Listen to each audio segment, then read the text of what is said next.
Hey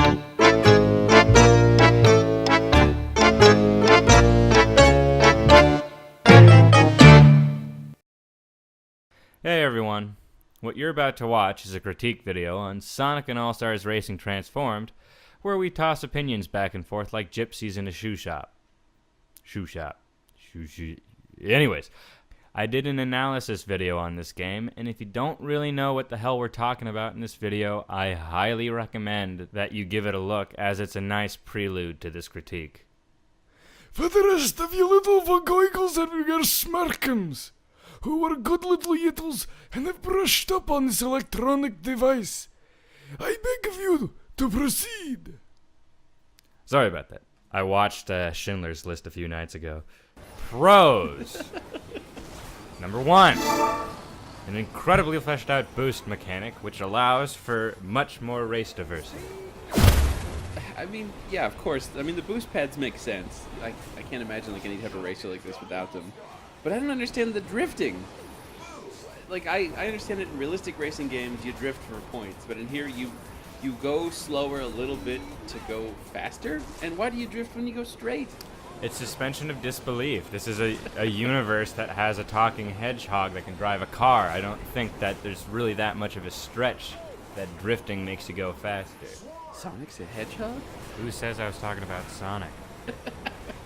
The gameplay mechanics tend to be much more fleshed out in arcade games because they're not going for realism, just like how this isn't going for realism, so it doesn't need to have an explanation for why you have to drift straight. You just do. I suppose. Maybe I just hate drifting. Yes, you do, because you suck at races. Cons. Number 1, with any type of fighting game or racing game, it's good to have like a diverse lineup so you have lots of different choices. But it's also important not to have your lineup too fucking esoteric.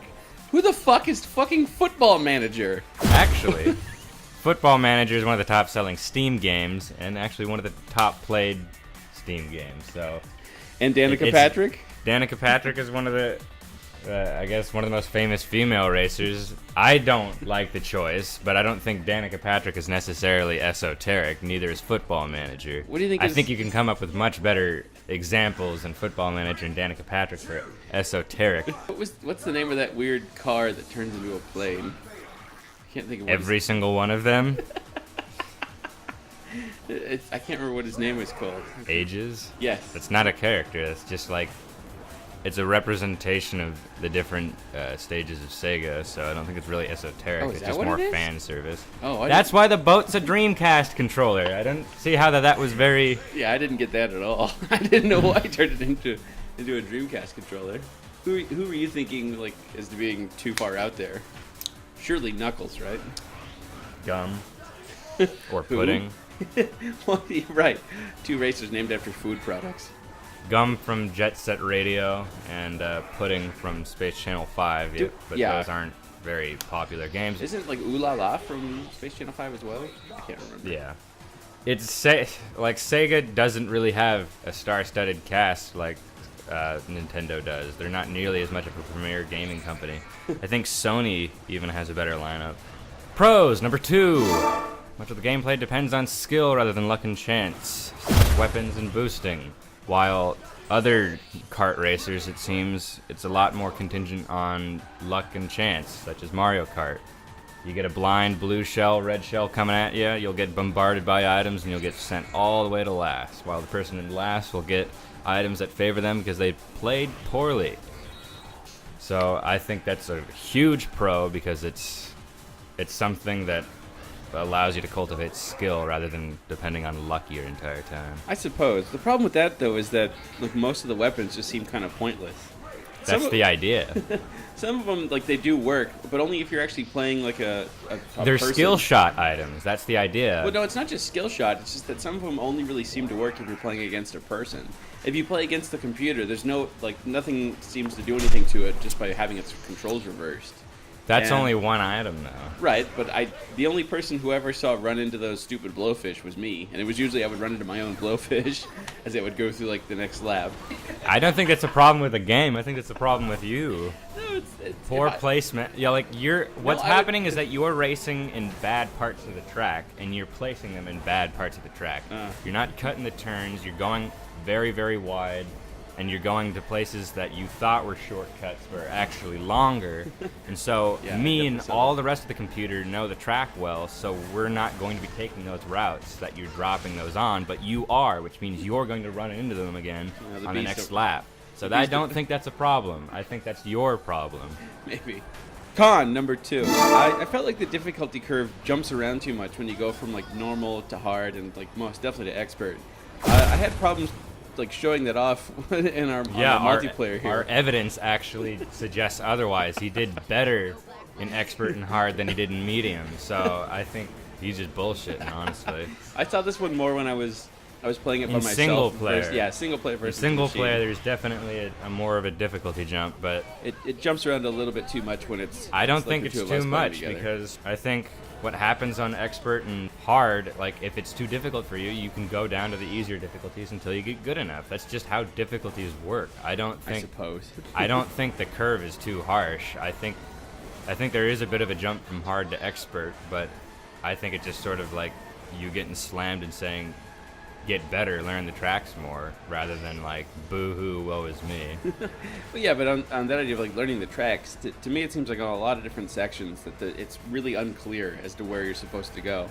There's a number of times where I would end up placing dead last because I would think I was supposed to go in a direction and just completely fucking wrong, and then just run into a wall and then sit there for a few seconds before I go off.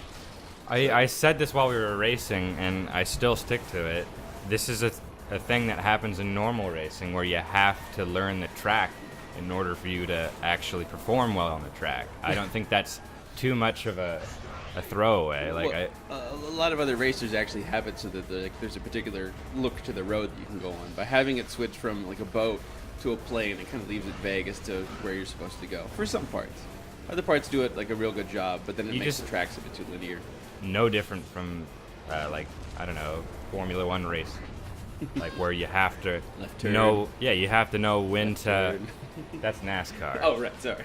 Formula One actually has, more than left turns, and so you have to know when to Right give turn. the gas, and you have to know, like, when you have to turn, and so on and so on. Yeah, proper braking. I got you. So I think that's not much of a con. Okay. I think that's just a product of its genre. All right. What else you got for me? Pros, number 3. Tracks are dynamic and change throughout the race, meaning that you don't encounter the same lap 3 times over. It forces the player to memorize slight and sometimes even larger alterations on the track. Yeah, that's a good point. Yeah. I don't know a whole lot to that. The only thing I have for that is con number 3. The lack of tutorial will likely have you losing a lot of the early races until you figure out like the drifting mechanic and you've actually played through these races several times over. So I guess it adds to the idea that you're going to be replaying these maps, but is it to me? I don't know. Is that artificial replayability? No, No? I think for something like this, you don't automatically win on the first race.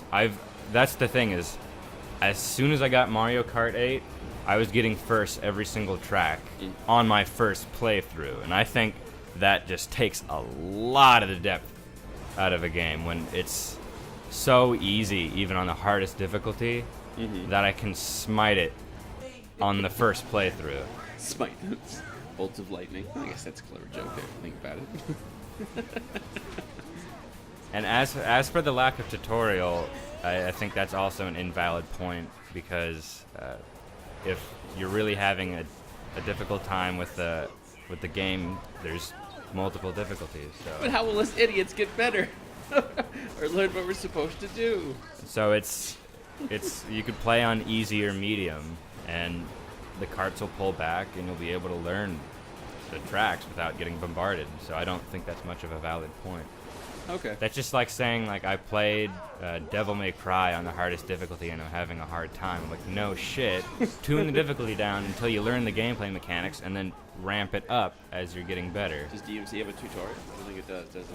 Well, it's a simple game. This is a pretty simple game, but it allows for more complexity as you get better. Right. And those, I think, are the best kind of games. Yeah. Are the games that have a very, very easy to learn controls. Hard to but master. Exactly.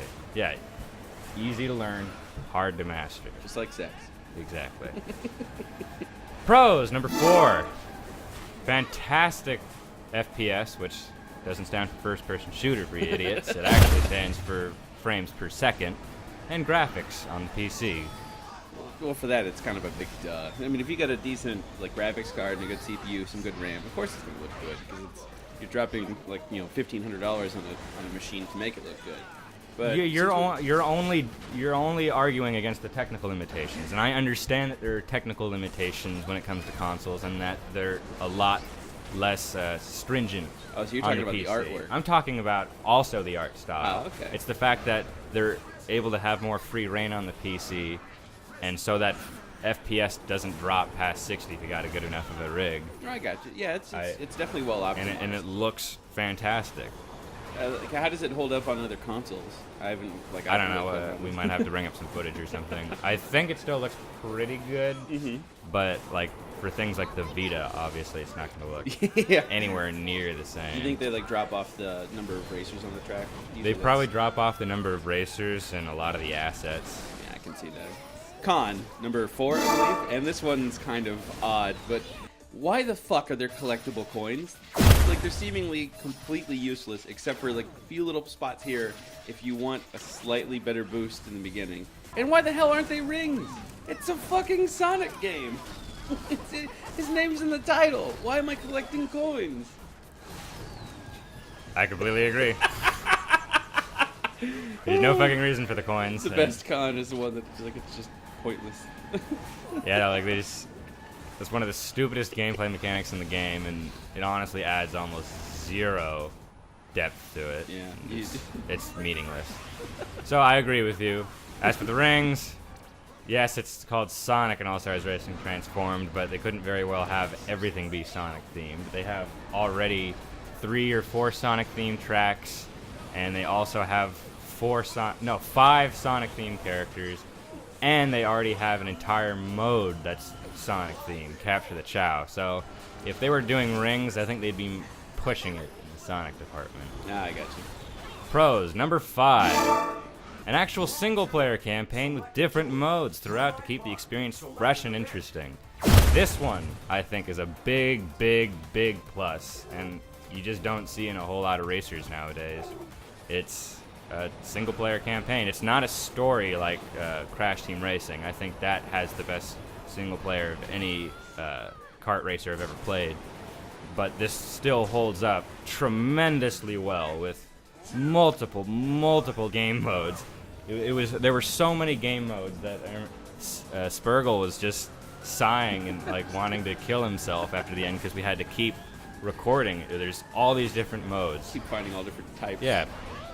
No, it's definitely a good point. Like, I can't really complain too much about lack of story. I can't recall any racing game that's got story to it. Crash Team Racing. It's not much of a story, but it's still yeah. something. See, I'm not familiar with that one.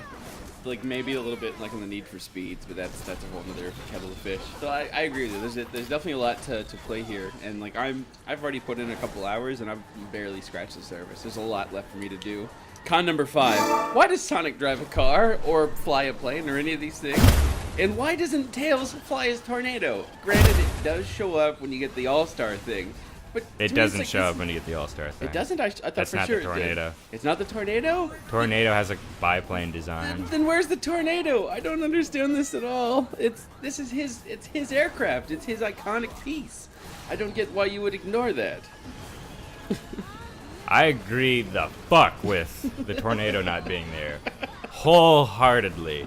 There's no reason that it couldn't, because it also has transformation capabilities in the Sonic Adventures series, where it goes from driving to aircraft. So I have no fucking clue why they decided to go with that. I think a lot of it has to do with color theory, because the design in the Sonic Adventure games was blue because it was like Sonic's aircraft, I guess, even though Tails drove it. So I can agree sort of there, because Sonic's kart is already pitch blue, so it wouldn't make a whole lot of sense having another blue kart in there that's the exact same hue, because a lot of racers would get confused with Tails and Sonic. Yeah, but there's no reason they couldn't have just simply painted it yellow like they did for his kart already. Instead, they just made it this boring, generic jet. It looks like every other fucking jet in the game. They got licensing from And Northrop Grumman. as for Sonic not running, it's dumb because what is he just gonna have like a plane waiting for him every single plane transformation section? Sonic can run on water. He can run just as fast as these carts, but he still can't fucking fly. He can't. It's not like he can flap his legs like to supersonic speeds and just like fly away. So I don't agree with that point. You can ride Knuckles. He glides. Close enough. Not nearly as fast as a fucking jet. So I also disagree with that point. Number 6. Kart mods allow for much more game variety and depth as it allows you to alter your kart stats to adapt to certain cups and racetracks that require a different playstyle.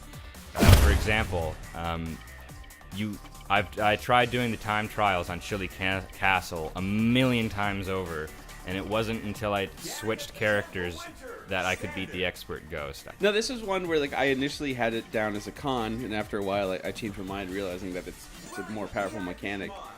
Is that you can't just pick a favorite racer and then go with it, because you're going to encounter problems. You're going to get into races or different types where you really can't do well with that character. A little bit of the mods, the experimentation can kind of modify it, but you will definitely find that there are certain racers who are better at different ones. Although there are some people out there who do some crazy shit and can do all sorts of things you might not be able to think are possible with certain characters. So it's definitely like leaves it open for experimentation to figure out who you like, who's better for certain tracks, and like what differences you can make just by adding in the mods. A great example of that is the characters from the Super Monkey Ball series. They're awful, like really bad for normal races, but they're top tier for drift challenges. Yep. For drift challenges, they have incredibly low speed, great acceleration and handling. And so what happens is you can take those tight turns and have a crap ton of drift handling. So you're able to take those drifts perfectly each time. And since you're going so slow, since it has such a low speed stat, you're able to readjust your trajectory in order to complete that drift perfectly. While if you were going with a faster character, you would just wipe out and get out of the drift immediately. Yeah, don't pick Tails. And speaking Well, of Tails is actually one of the better characters. You just suck at drifting. I suppose. Con 6. Who even fucking cares about a hedgehog driving a car anyway?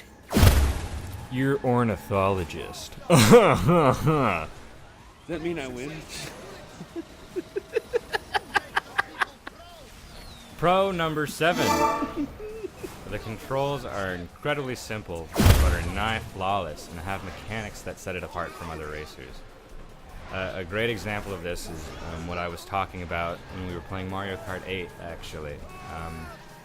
I was doing a drift in Mario Kart 8, and in this game, what's so amazing about it, or one of the reasons, is during a drift, you can let go of the gas, and you'll slow down, letting you cut corners a lot harder if you're taking a character that has really bad handling but good speed. So it still makes those characters viable in harder difficulties and harder tracks. Right. And so in Mario Kart 8, it doesn't have that. Oh, yeah. It doesn't have a concept of momentum. And so what happens is, as soon as you let go of the gas in that game, your momentum dies. Yeah, you're fucked. I remember doing that myself. Yeah. And so Real go. it makes it great for cutting corners and for time trials when you can just let go of the gas if you realize you're taking a turn too wide and cut it in. Yeah, I never had any complaints about the controls. It's all really solid. The movement makes sense. It's all tight. I definitely agree with you there. Yeah. No problems moving around. Just crashing into walls. But overall, I'm glad you introduced me to this game. Like my points against it aren't too valid, but it's there are a few problems here or there. But overall, like I'm glad you introduced it to me, and I look forward to playing it some more. Maybe not to the extent that you have, maxing out a bunch of those different characters, but I'll hop onto it now and again and play it. There's few racers I find, few games almost, where I've been able to pour in 75 hours. Like, and that's 0 multiplayer. 0. Yeah. That's like RPG length. And I was still able to put that much time in. The ridiculous amount of modes just lend itself to just an amazing replay value. Oh yeah, on that multiplayer point, it was probably the only thing I thought was kind of like disappointing, is that like the multiplayer seems pretty much empty at this point. The community is basically dead. That's another con that I'll give it, but like it's not really the game's fault. Yeah. It's more the community's. I think we saw like one guy. There was one guy that we were playing with, and he was just as good as me, and so like I think it might be that like games like this just don't survive as long because one, there's not enough recognizable characters, and two, what you were complaining about before, that there's such a large skill gap. Yeah. That a lot of the new players just can't get into it. That's one of the biggest reasons why Call of Duty and all these new wave of multiplayer games are so popular, because they're so accessible. Oh yeah, it's something that you can pick up right away, and you'll still get a few kills. It's something that's instant gratification. It's not something that you work towards. Oh yeah, they dumb it down to make it easier for you. And exactly, and so people like that, and boo, it's sinful. It's sinful. For the love of all things holy, this game is the second coming of Jesus Christ. Crash Team Racing was the first coming.